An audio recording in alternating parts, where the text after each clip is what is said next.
আসসালামু আলাইকুম রহমতুল্লাহি ওবরকাতুহ। এখানে দাজ্জালের একটি বিশেষ কথা বলা জন্য আমি আজকে এই অনুষ্ঠানটা করেছি। দাজ্জাল হচ্ছে কানা দাজ্জাল, যার কপালে লেখা থাকবে কাফার। কাফারা এই দাজ্জাল সারা পৃথিবীতে বিচরণ করবে। দাজ্জাল এমন একটা বিষয় নিয়ে হুলস্থুলি লাগাই দিবে যে দাজ্জালের ভয়ে যুবতী মেয়েরাও ঘরে থাকতে পারবে না। আল্লাহ রাসূল বলেছেন যে দাজ্জালের সময় যুবতী মেয়েরা ঘর থেকে বের হওয়ার চেষ্টা করবে, আর তার অভিভাবকগণ চোখের পায়ার সাথে যুবতী মেয়েদেরকে বেঁধে রাখবে।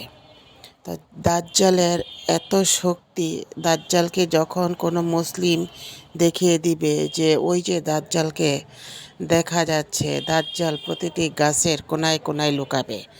এই জন্য দাজ্জালরা বেশি বেশি করে বড় বড় ঝাউ গাছের মতো যে লম্বা লম্বা, এগুলাকে বলা হয়, গ্রাম্য ভাষায় বলা হয় যে ঝাউ গাছ, বা বড় ধরনের যে কি বলে এগুলাকে দাজ্জাল গাছ, আরও একটা নাম আছে,